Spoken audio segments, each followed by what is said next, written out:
Mga kapiday, sa magandang oras sa lahat at welcome po sa aking channel. Eto po, magbigay lang po tayo ng reaction po mga kabida, no? Dito ho sa paghugas kamay po mga kabida, ano po, ni Pangulong Ferdinand Bongbong Marcos. Dito ho sa pagkalugi po mga kabida, no, ng GSIS, ano? Sa kanila hong investment sa online gambling. Eh ang sabi ng Pangulo, wala akong alam dyan.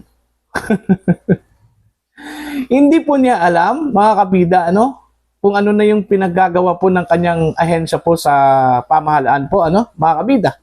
Eto, babasahin ko lang po itong balita, no, mula sa ang balita ngayon, ano po, ha? Anong gagawin natin? Yung tanong po ng Pangulo dito ho sa nangyari hong pagkalugi po mga kabida, no, ng GSIS sa kanilang investment dyan po sa online gambling po, ano, mga kabida. Mariing sinabi ni Pangulong Marcos Jr. na wala siyang kaalaman sa umano'y pagkalugi ng Government Service Insurance System o GSIS sa kanilang investment sa Dig Plus Interactive Corporation, isang kumpanyang konektado sa online gambling. No, I didn't even know about that.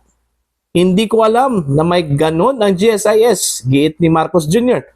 Matapos tanungin hinggil sa iso sa gitna ng panawagan na aksyonan ang lumalalang problema ng adiksyon sa online sugal. Ayon sa Pangulo, hindi dapat i-konekta ang isong ito sa naging desisyon ng gobyerno na huwag agad ipabasura ang online gambling. Ipinunto niyang kailangang timbangin ng lahat ng panig at dumaan sa masusing konsultasyon bago magdesisyon. Magpapatawag si Marcos Jr. ng multi-sectoral conference sa mga susunod na araw upang pag-usapan kung ipagbabawal ba o bibigyang regulasyon ang online sugal. Yun ang question ngayon. Ano yung gagawin natin? Kung hindi iban, ano ang gagawin natin? Dagdag pa niya. Ayon. Yun yung tanong po ng Pangulo. Ano ang gagawin natin? Yung ang pagkalugi po ng investment po ng GSIS hindi mo alam. Ito pang anong gagawin po ukol po dito mga kabida po. Kaya nga, hindi ko lang talaga magets kung bakit wala hong alam ang Pangulo. Paano ho nangyari na wala hong kaalam-alam po mga kabida ang Pangulo na meron palang investment ito pong GSIS doon po sa online gambling po, no? Okay? Now, para sa akin unang-una po, questionably po makabida yung investment po ng GSIS sa online gambling. Mantakin nyo ahensya po ng gobyerno, nangunguna ho sa pag-promote po makabida ng online gambling mga kabida. Yung pag-invest pa lang, anong ibig sabihin po doon? Kinonsinti po nila, alam naman po natin, kung ano yung naging epekto po ng online gambling po, sa mga Pilipino. Kaya nga lumalakas yung panawagan po ngayon, na iba na po ito hong online gambling po makabida. Oh. 'Di ba? Kagaya ho dun sa panukalang batas po makabida, ni Senator Mig Zubiri. Na iba na po ito. Okay? Pati yung advertisement po ng mga celebrities po makabida, kailangan na pong iban yan kasi nakakasira po yan hindi lang po sa pag-aaral po ng mga Pilipino, mga bata po makabida na naging addict na po dito ho sa online gambling. Pati yung pamilya po nasisira na rin po mga kabida. Dahil may mga circumstansya po makabida kung saan po ay yung husband o yung asawa imbes yung kanila pong pera intended para ho sa pangangailangan po sa kanila hong pamilya ginagamit po dun ho sa pagsusugal online. Lumalakas ngayon ang panawagan na iba na po ito pero parang nag-atubili po itong Marcos administration na iban ito kasi kailangan dong timbangin. Kasi ang ina-after kasi dito makabida kung magkano yung makukuha po ng gobyerno na taxes mula dito sa online gambling, mga kabida, mas pinahalagahan pa ng gobyerno kung ano yung makukuha po ng gobyerno dyan kaysa dito sa epekto ho ng online gambling po, mga kabida, sa ating mga kababayan. Sa pagnanais po, mga kabida, na makalikom po ang gobyerno po ng malaking pera po, kahit na alam po nila na immoral po, mga kabida, pinapasok pa rin, Okay? Nag-invest ang GSIS dito ko sa online gambling. Alright? Hindi po maganda po yun. Okay? Mas inuna pa po yung magkaroon po ng malaking pera kaysa magiging epekto po, mga kabida, ng online gambling dito ho sa mga kababayan po natin.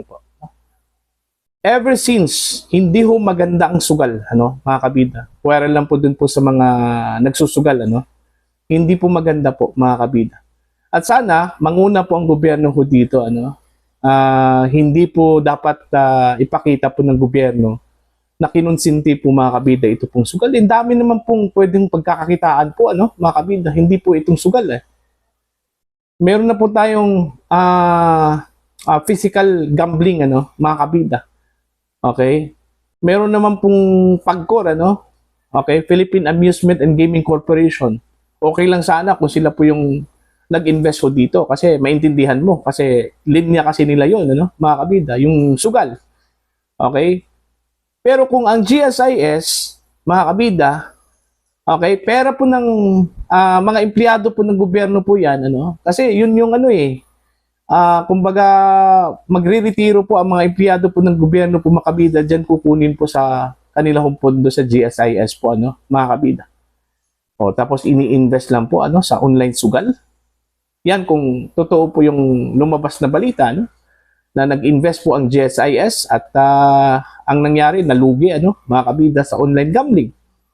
Ang masakit lang po dito, kasi bakit po hindi alam ng Pangulo yung nangyari po sa GSIS?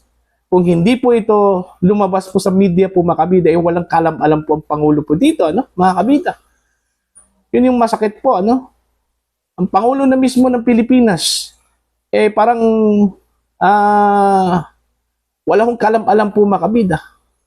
Kung sa Bisaya pa yan, nabutaw. Okay, ang Pangulo. Di ba meron mang mga annual performance report ng bawat ahensya po, na kanila pong isinusumite po, mga kabida, sa Pangulo? Di ba meron mga ganun? Bakit po wala kong umabot po, mga kabida, na impormasyon sa Pangulo po natin? Po? Inilihim ba nila ito? Parang ganun, mga kabida?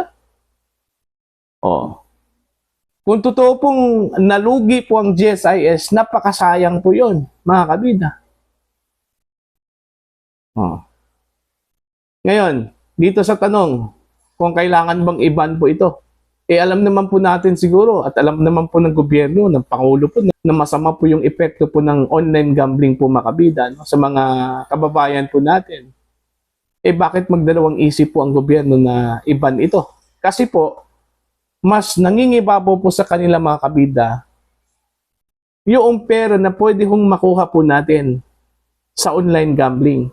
Hindi pa ba sapat ito kung physical gambling po, yung mga nasa casino, mga kabida? Diba? Bakit kailangan pa po ito kung online gambling para ma-hook ang mga Pilipino po doon? Tingnan nyo, anong nangyari po nung lumawak po yung operasyon ng online gambling po, mga kabida. Ang dami hong mga estudyante po na hindi ho nakapag-concentrate po sa kanila hong pag-aaral po, mga kabida. Marami pong mga Pilipino po na imbes yung kanilang sweldo ay mapunta po dun sa kanilang pangangailangan, dun po na-invest po, mga kabida, sa online gambling. Dami hong mga mag-asawa nag-away po, dahil sa online gambling. Kasi yun nga yung pambili sana ng bigas, dun po napunta sa online gambling. Diba? Napakalaki yung epekto po doon, mga kabida? Hindi po batid yan ng gobyerno. Bakit kailangan po pong mag-isip, kung kailangan bang i-ban o hindi? Diba? Malinaw po yun. Malinaw po, mga kabida, na hindi po maganda ang online gambling wala hong maidudulot na magandang epekto yan, ano, sa atin, lalong-lalo na po, doon po sa mga mahilig po magsugal, ano, mga kabida. Tingnan mo, yung convenience na ibinigay po ng online gambling po, mga kabida, no? Yung convenience, yung accessibility, mandakin nyo, pwede kang matulog, pwede kang humiga lang po dyan, tapos nagsusugal online, di ba? Gamit po ang cellphone po, mga kabida. O, see, yung convenience po, na wala ho sa physical gambling po, mga kabida. Ano po? Eh doon naman po sa physical gambling, kailangan mo pang mag-isip kung pupunta ka ba doon sa casino, ano, mga kabida. Kasi minsan tinatamad ka na dyan Kaya nga, may mga pagkakataon na ayaw mo, di ba? So, napipigilan yung posibleng pagkatalo mo, ano, mga kabida. Unlike ko dito, meron na pong accessibility, aside po doon ho sa comfort na pwede hong maibigay po ng online gambling, yung accessibility talaga, no? Kahit na yung mga bata po pwede hong maka-access po dito. Kasi online yan di ba? Mga kabida, basta meron ka lang load sa cellphone mo. So pwede ka nang makapaglaro po, ano? Pwede ka nang maka-access po, mga kabida. Yun yung disadvantage po, ano? Dito ho sa online gambling. Yung sinasabi po nilang regulation, I don't think so, ano? Hindi po ako maniniwala na mariregulate ko yan. Yung online sabong nga matagal na po yung pinagbawal, mga kabida. Meron pa rin, ano? O, diba? Kasi online kasi yon. Hindi ho basta-basta maitigil po yan, ano? Online, mga kabida. O, dapat pag-isipan po ito ng gobyerno, ano? And next time, ito kung si Pangulong Marcos, dapat meron na pong ano yan, kumbaga interest ano sa kanyang mga ahensya po ng gobyerno kung ano yung mga pinaggagawa po nila. 'Di ba?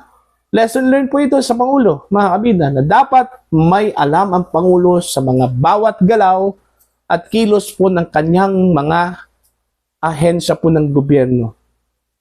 Alright? So, yun po, mga kabida. Para po sa inyo, ano po ang inyong tingin at opinion ho dito? Please comment down. Sa mga hindi pa po subscriber sa akin channel, please subscribe. Just click the subscribe button, click the notification bell, click all para updated po kayo, mga kabida, sa aking mga quotes. Maraming salamat po sa inyo lahat.